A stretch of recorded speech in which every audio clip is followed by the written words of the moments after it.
emerging into supreme crisis such as that of Kurukshetra. The Gita, as we have seen, takes for its frame such a period of transition and crisis as humanity periodically experiences in its history, in which great forces clash together for a huge destruction and reconstruction. Intellectual, social, moral, religious, political, and these in the actual psychological and social stage of human evolution culminate usually through a violent physical convulsion of strife, war, or revolution. The Gita proceeds from the acceptance of the necessity in nature for such vehement crisis, and it accepts not only the moral aspect, the struggle between righteousness and unrighteousness, between the self affirming law of good and the forces that oppose its progression, but also the physical aspect, the actual armed war or other vehement physical strife between the human beings who represent the antagonistic powers. We must remember that the Gita was composed at a time when war was even more than it is now a necessary part of human activity, and the idea of its elimination from the scheme of life would have been an absolute chimera. The gospel of universal peace and goodwill among men, for without a universal and entire mutual goodwill, there can be no real and abiding peace, has never succeeded for a moment in possessing itself of human life during the historic cycle of our progress, because morally, socially, spiritually, the race was not prepared, and the poise of nature in its evolution would not admit of its being immediately prepared for any such transcendence. Even now, we have not actually progressed beyond the feasibility of a system of accommodation between conflicting interests, which may minimize the recurrence of the worst forms of strife. And towards this consummation, the method, the approach which humanity has been forced by its own nature to adopt is a monstrous mutual massacre unparalleled in history.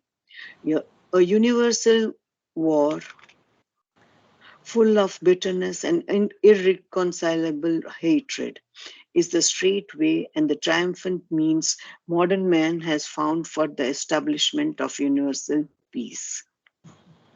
That consummation, too, founded not upon any fundamental change in human nature, but upon intellectual notions, economic convenience, vital and sentimental shrinkings from the loss of life, discomfort and horror of war, effected by nothing better than political adjustments, gives no very certain promise of firm foundation and long duration. A day may come, must surely come, we will say, when humanity will be ready spiritually, morally, socially for the reign of universal peace. Meanwhile, the aspect of battle and the nature and function of man as a fighter have to be accepted and accounted for by any practical philosophy and religion. The Gita, taking life as it is, and not only as it may be in some distant future, puts the question how this aspect and function of life, which is really an and function of human activity in general, can be harmonized with the spiritual existence. Yeah. So almost 1.5 page, and maybe in your edition it is almost 2 pages. So it's a big one, and he's telling very important things which normally we don't understand in the physical world. So let us look at what he's saying. I will begin with the basic fact of manifestation. The before the manifestation of the physical world, only the divine existed. And if only the divine existed, he is only one. So one, when he wants to manifest, okay, the laws of manifestation we have seen are to diminish yourself and to break yourself up into many possibilities, because you can't have only one possibility. The divine is infinite possibilities, therefore there has to be infinite possibilities, and which means that the one becomes a many. When the one, so these are the two things. First of all, there is a diminution, which accounts for the imperfection in the physical world. The other one is the one becoming the many, and therefore there is a clash. And how the clash is coming? I'm telling you, the one becoming the many, and the many is infinite on the right and on the left. In other words, minus and plus in both directions, the many goes on infinitely this side, infinitely that side. In other words, if you want to take light in the smallest amount of light and light in the biggest amount of light. Okay? Or if you want breeze will be very gentle breeze and no breeze at all. Okay? And on the other side, huge storms. So this is what you see in the physical world. When the one becomes a many, there is a infinite clash of many forces because they are opposites. They are seen as opposites. They are not opposites at a higher level, but you remember imperfection when it ends, the two principles, remember, of imperfection, which gives the idea of the everything in the world is limited, and also there is dualities. Now when there are dualities, you have opposites, isn't it?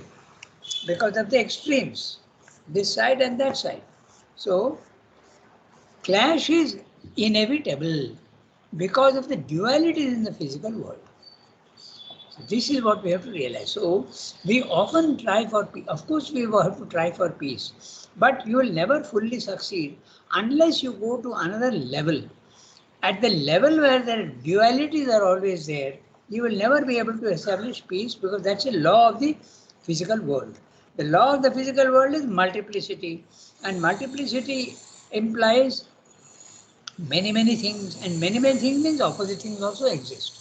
So long as you are identified with your body, mind, life, number one, so long as you see the many in the physical world as real things, you are in ignorance and you are subject to the dualities. Therefore, you are bound to come into clash with other elements. And this can be physically, vitally, mentally. Mentally, you may disagree with others. Vitally, you may have hatred or love for others. Physically, it becomes war and coming to blows. Okay? So, this is the basic thing that he is discussing in this para. So, we go step by step and we'll see what it is. So, you have to accept the idea that I will be able to establish complete peace while I am still in ignorance is impossible. That's what Srindu is stressing very clearly. So is he saying that peace is impossible ever? No, certainly not. He is not saying that. He is saying that to establish peace, you have to get rid of your ignorance. And you are seeing the multiplicity. When you start seeing that there is no multiplicity, there are no dualities, but there is a harmony, which you start seeing at the spiritual planes of consciousness. If you start seeing that, then how can there be war? Everything is harmonious. So this disappears. The dualities disappear in the second level of the spiritual planes of consciousness. Keep this idea in mind. It's very interesting. The idea that the dualities, okay? So the three planes of consciousness. Okay? They are not actually three planes, but they are three levels. So I just keep that because I find myself that this concept is extremely useful. There is level 1 of ignorance and multiplicity, and that is composed of three levels: the physical, the vital, and the mental. And we have a body, we have a vital, and we have a mind. So therefore, we are in level 1. But when your consciousness goes out to level 2, which I call the spiritual planes of consciousness, and which Sri calls the ideal planes. Whenever he uses the word ideal planes, he means these.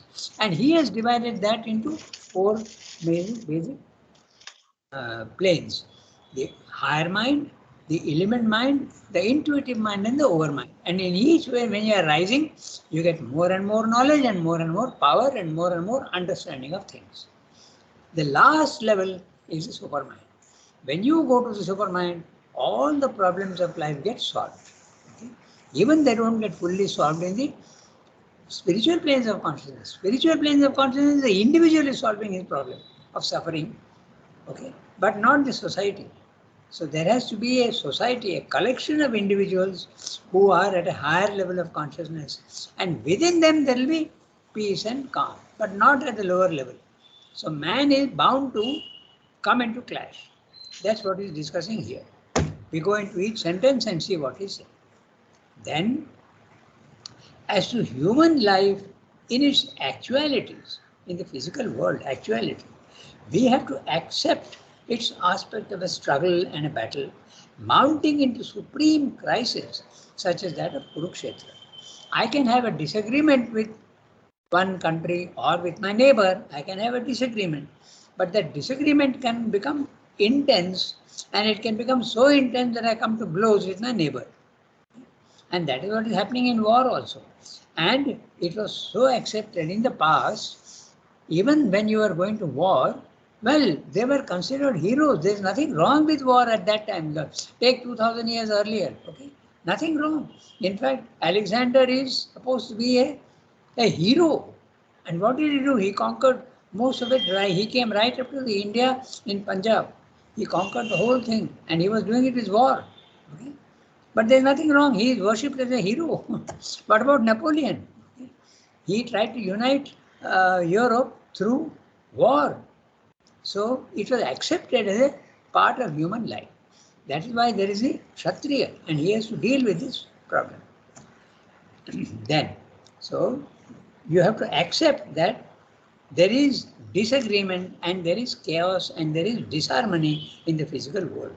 In the physical world, in the spiritual world, that disharmony becomes much, much less. It disappears completely only at the third level of the supermind. And that also, everybody is not at the level of the supermind. So only that society, that collection of individuals who have become supermind, among them there will be no peace and there will be no war and no disagreement. Disagreement can be there, but you can't call it disagreement. It will be different aspects of one thing, which are totally harmonious with each other. Different aspects. Okay? The multiplicity continues, but there is no more clash. That's the thing.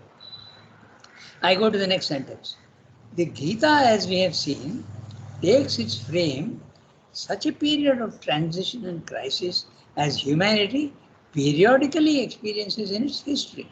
If you look at history, right from the beginning, there has been always war. War in all the three aspects: physical war, okay, vital war, as well as mental war. Mental war is disagreement of ideas and principles. Somebody may say this is good, somebody may say that is bad. Even today it is like that. Okay? People say drugs are very bad, but there are others who are saying, however bad it be, we have no right to deny the right of an individual to have that. So it can be so fundamental. There are countries which say death penalty is very bad. Capital punishment is absolutely unacceptable. Entire Europe. But the two largest democracies in the world, okay, India and the United States, they still have capital punishment. So see how much of difference of opinion can be there, and both of them have their validity. Okay? So that's the thing.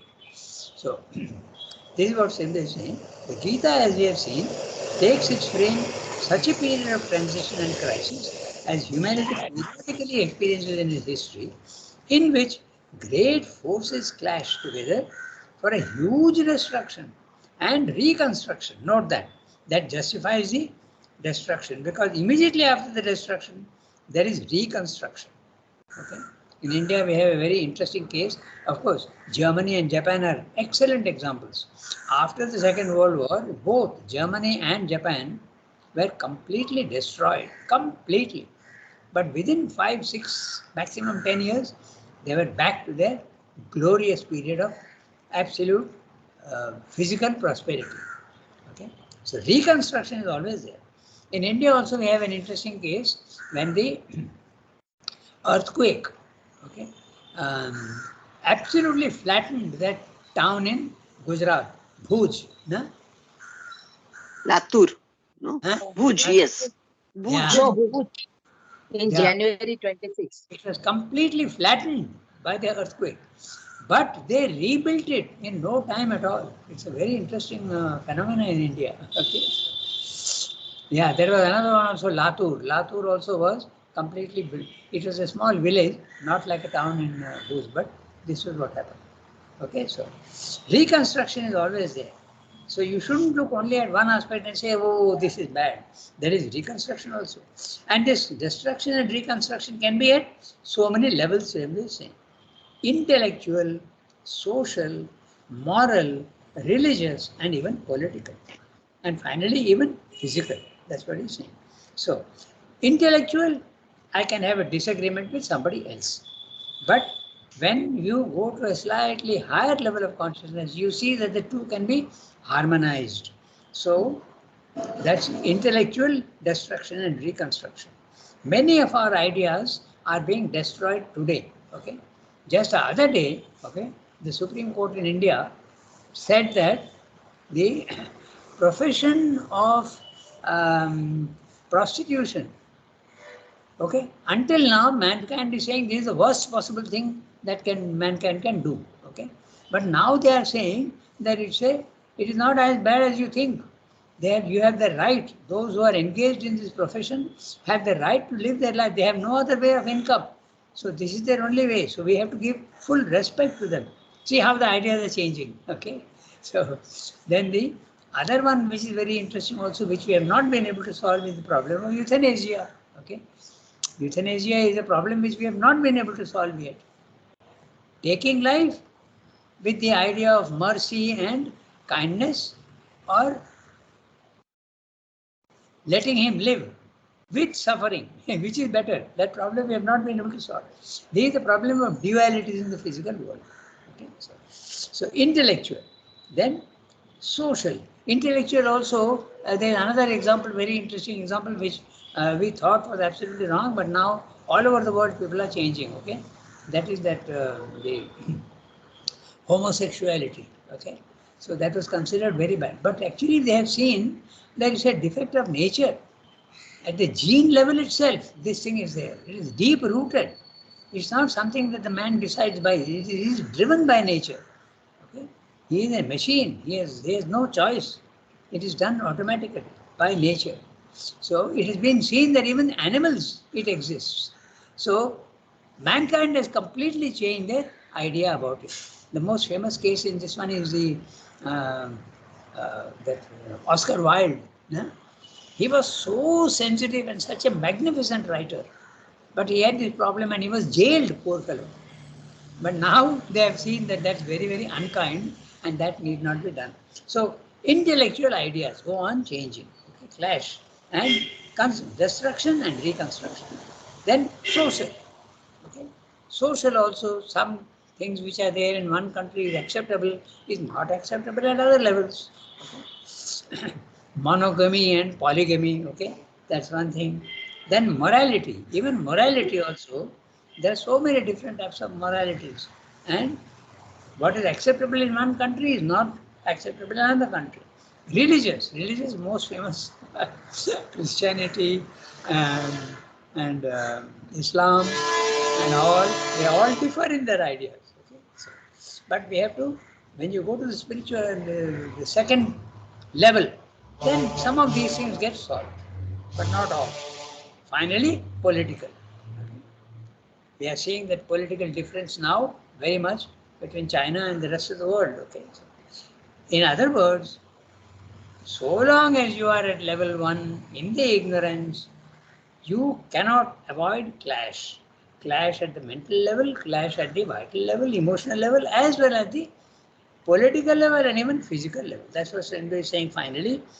And in the actual psychological and social stage of human evolution, culminate usually through a violent physical convulsion of strife, war, or revolution. The Gita, I'm reading the next sentence. The Gita proceeds from the acceptance of the necessity in nature for such violent crises, and it accepts not only the moral aspect, the struggle between righteousness and unrighteousness, between the self-affirming law of good and the forces that oppose its progression, but also the physical aspect, the actual armed war or other vehement physical strife between human beings who represent the antagonistic powers. Remember one thing I'll explain, tell you, that even Sri Aurobindo was not against violence to get his country. Because what is your aim? Your aim is why should you be a slave to the British? So we have the right, the moral right to fight back. When an animal attacks you, you have to defend yourself and maybe even kill it. So it is not necessarily that violence is bad. Okay? You have to do it. But Sri Aurobindo found at that time that war against the British was not possible because India was not ready for it. Okay? So he said, we will resist at a subtler level. We will do passive resistance. That we have the right to do. In fact, he is the first one to have written that magnificent little booklet, The Morality of Passive Resistance. It's a beautiful book, very describes that I don't need to subscribe to the laws of the British. The laws that Britain has made in India, I don't subscribe. We will have our own laws, we will have our own courts, we will also not cooperate with them, we will not cooperate in any way. We will have our own educational institutions and we'll do that. Because I can't fight back. But if I could fight back, I would do it. He was not a pacifist like Gandhi. Okay? Because the aim is very great. Okay? You have the right to be independent. So, the Gita proceeds from the acceptance of the necessity in nature for such violent crises, and it accepts not only the moral aspect, that's what Srimbo justified the moral aspect, the struggle between righteousness and unrighteousness, between the self-affirming law of good and the forces that oppose its progression, but also the physical aspect, the actual armed war or other vehement physical strife between the human beings who represent the antagonistic powers. Antagonistic powers, the dualities in the physical world. Next sentence. We must remember that the Gita was composed at a time when war was even more than it is now a necessary part of human activity. You had to learn how to defend yourself because you were at a level where strife is essential. If selfishness and greed are principles which exist in level 1, then your greed will want the territory of others. They will want the other property also. So you have to defend yourself. You are sure to come into clash. Okay? So, and Gita was composed at a time when war was even more than it is now, a necessary part of human activity. Note the word necessary. Okay? And the idea of an elimination from the scheme of life would have been an absolute chimera. You cannot do it. You cannot have peace so long as you are at level 1. Okay? That's a whole. This is what we have to realize. We always strive for perfection, but without realizing that perfection is not impossible. Is impossible at this level. In fact, what is science doing? Trying to eliminate disease. Okay, but we are trying to do that at the level of the physical world. Will you ever succeed? The answer is a very clear no. You may be able to get rid of cholera, you may be able to get rid of smallpox, but other diseases will come up because a change of consciousness has not been done. Only when a change of consciousness comes, that means from level 1 you go to level 2, problem can be solved to a certain extent. So this is something very interesting and we have to note that very clearly. Disease as such will not be able to. In fact, what happens, we have seen very interestingly, the microbes or virus or whatever you want to call it, they mutate and come back in a different form. That's what we are seeing even in COVID. Until now, I think we have had 5 or 6 mutations, and it comes back in other forms. So you cannot solve the problem of imperfection and violence in the physical world so long as you are identified with your body, mind, life, and you are in ignorance.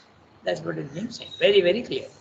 So, would have been an absolute chimera. Look at the words. Peace can never fully succeed in the physical world. We tried to do that after the First World War by the League of Nations. Then after the Second World War, we tried again. But what was the basis? Very interesting basis. Basis is still selfishness. The 5 nations, the top nations got together and said, we will have more power than the others. Will it ever succeed? Never. Because that's exactly who was eliminated.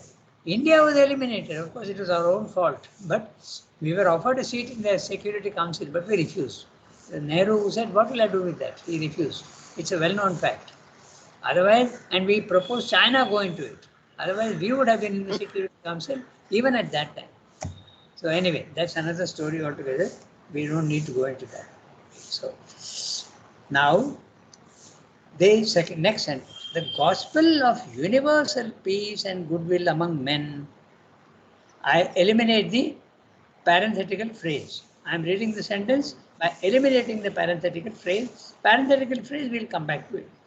The gospel of universal peace and goodwill among men has never succeeded for a moment in possessing itself of human life during the historic cycle of our progress, because morally, socially, spiritually, the race was not prepared, and the poise of nature in its evolution would not admit of its being immediately prepared for any such transcendence. He has not spoken about level 1, level 2, level 3, but he's saying so long as you are at level 1 in the ignorance, nature is not ready, and nor are human beings ready for peace, and so you have to struggle at that level with the problems of dualities and violence, destruction and construction. So now I read the sentence, the parenthetical sentence. For without a universal and entire mutual goodwill, there can be no real and abiding peace. So note the word universal and entire mutual goodwill. It is not enough that I have goodwill for my enemy.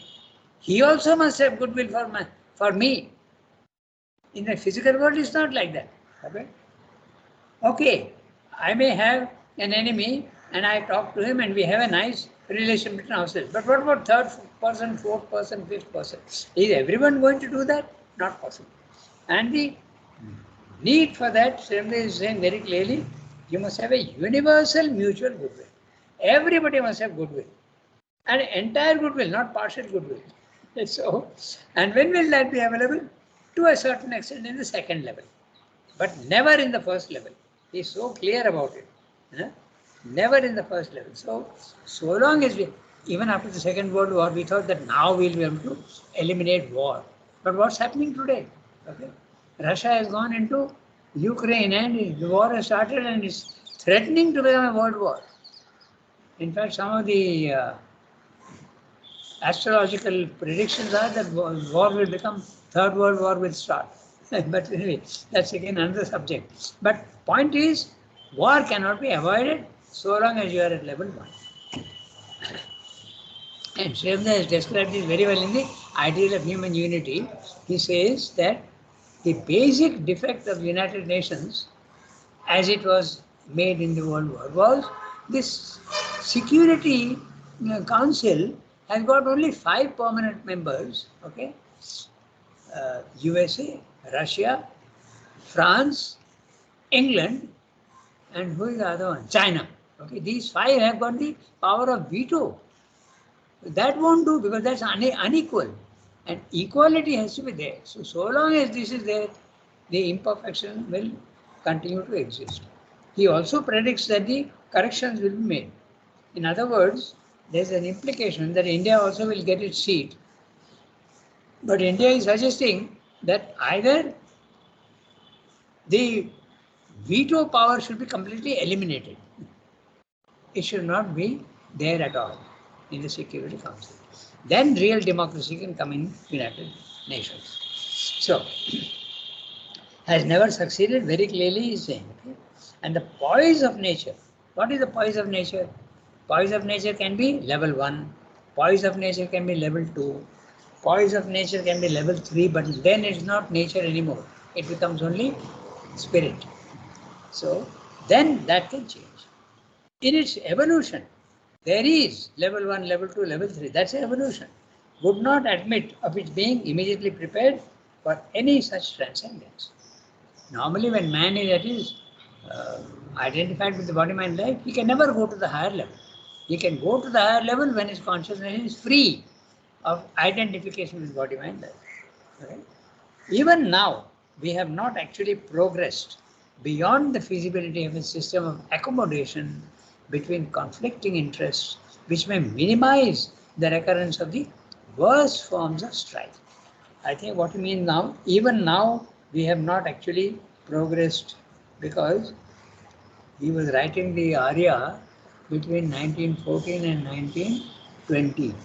But the First World War ended in 1918. So 2 years after the war also he is saying, even now we have not actually progressed beyond the feasibility of a system of accommodation between conflicting interests, which may minimize the recurrence of the worst forms of strife. The worst forms we may eliminate, but we will not eliminate strife itself. Okay, those of you who are know about the Geneva Conventions, okay, you cannot kill your prisoners. Okay, nowadays even the putting of landmines, okay, because after peace comes, these landmines become a nuisance to every nation. Innocent farmers get blown off when they step on the landmines. So they have banned landmines everywhere. But the war has not yet been banned. So that's the thing. So they're saying even now, even after that, when the League of Nations was tried to bring in, but it doesn't solve the problem. So it may minimize the recurrence of worst forms of strife, but not. And towards this consummation, the method, the approach which humanity has been forced by its own nature to adopt is a monstrous mutual massacre unparalleled in history. He is referring to the World War. Okay. Later on, I don't know if he revised the ideal of human. Yes, there is a postscript in ideal of human unity. So he did revise it. He is referring to the two world wars. Monstrous mutual massacre, unparalleled in history. There has never been worse war than these two world wars. A universal war full of bitterness and irreconcilable hatred is the straight way and the triumphant means modern man has found for the establishment of universal peace.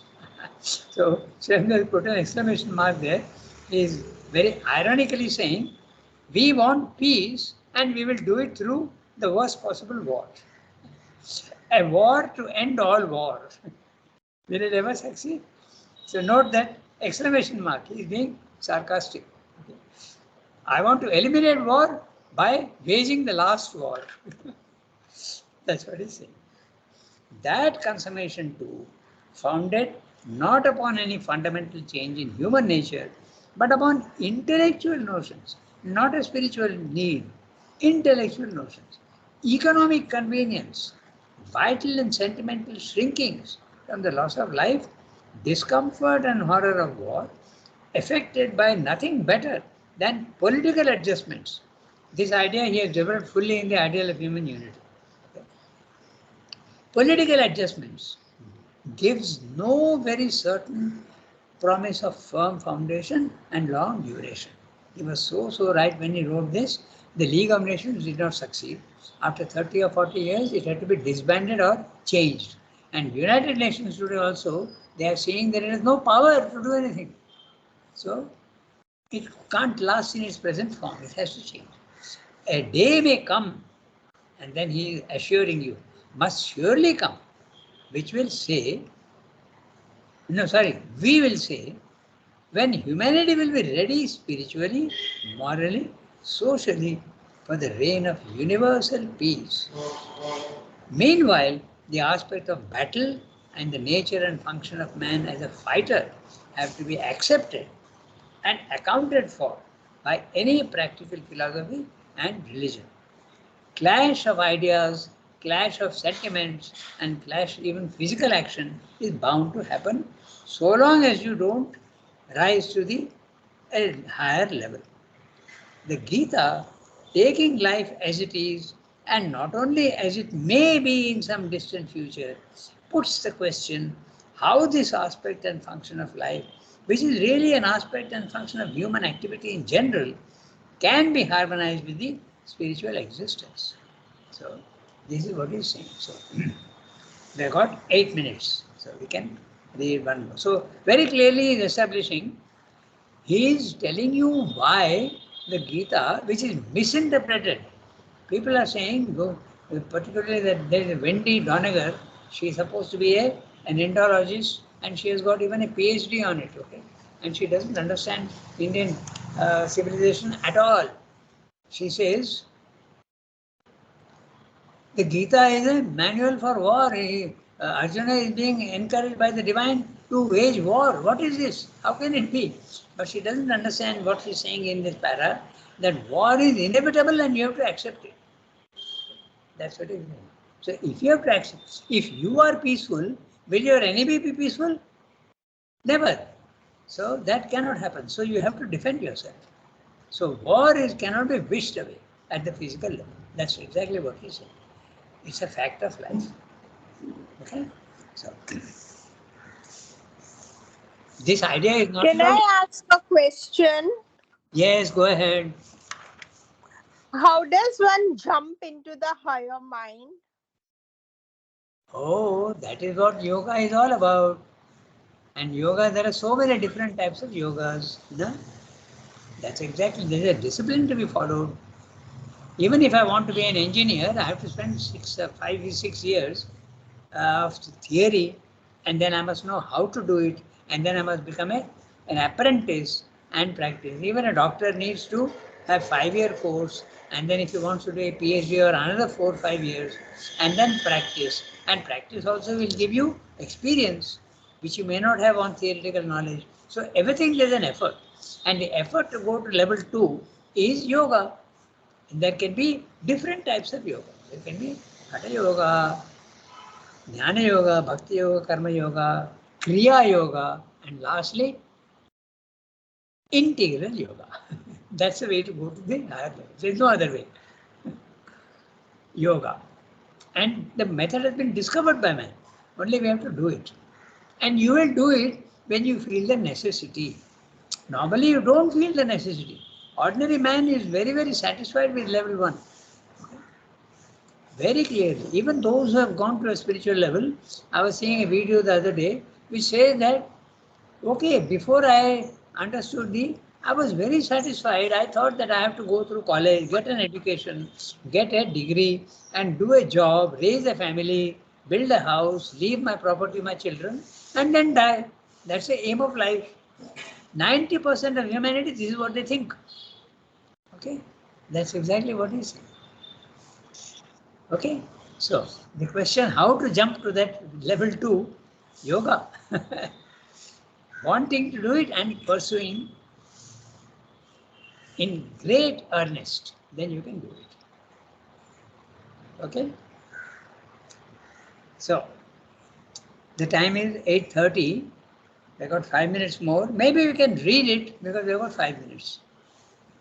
So now, Jasmine, you can read it. We'll just read it, go through it. So that's something, Okay. and we'll discuss it next time. The Gita is there for. The Gita is therefore addressed to a fighter, a man of action, one whose duty in life is that of war and protection. War is a part of government for the protection of those who are excused from that duty, debarred from protecting themselves, and therefore at the mercy of the strong and the violent. War, secondly, and by a moral extension of this idea, for the protection of the weak and the oppressed, and for the maintenance of right and justice in the world. For all these ideas, the social and practical, the moral and chivalrous enter into the Indian conception of the Kshatriya, the man who is a warrior and ruler by function, and a knight and king in his nature. Although the more general and universal idea of the Gita are those which are the most important to us, we ought not leave out of consideration altogether the coloring and trend they take from the particular Indian culture and social system in the midst of which they arose. That system differed from the modern in its conception. To the modern mind, man is a thinker, worker, or producer. and a fighter all in one. And the tendency of the social system is to lump all these activities and to demand from each individual his contribution to the intellectual, economical, and military life and needs of the community without paying any heed to the demands of his individual nature and temperament. The ancient Indian civilization laid peculiar stress on the individual nature, tendency, temperament, and sought to determine by it the ethical type, function, and place in society.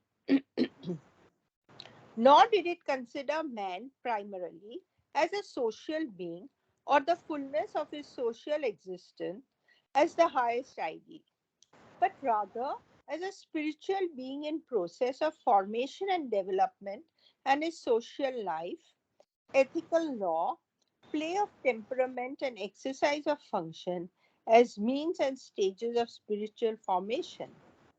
Thought and knowledge, war and government, production and distribution, labor and service were carefully differentiated functions of society, each assigned to those who were naturally called to it and providing the right means by which they could individually proceed towards their spiritual development and self perfection. Yeah. Okay. So, very interesting idea he brought in. The modern idea of man and the Indian system of the Chatur Varnya. Okay. So, the Brahmin, the Kshatriya, Kshatriya yeah, the Vaishya and the Shudra. and Shudra. Yeah. So this is the what he is discussing, and it's a very interesting concept because this is not there in the West, okay? And he is discussing this. So we'll take it up next time. We have only 1 minute, so we stop here today. And Archana ji has already put down. We have to redo man and the Gita is therefore. So we have to read from there. The Gita is there. We'll do that next time. Okay. So, thank you very much. Buongiorno Rangada, merci. Bonjour everybody. Au revoir. Have a nice day. Merci, Rangada. Yeah. Au revoir. Thank you, Merci, Rangada. Sophie. Okay.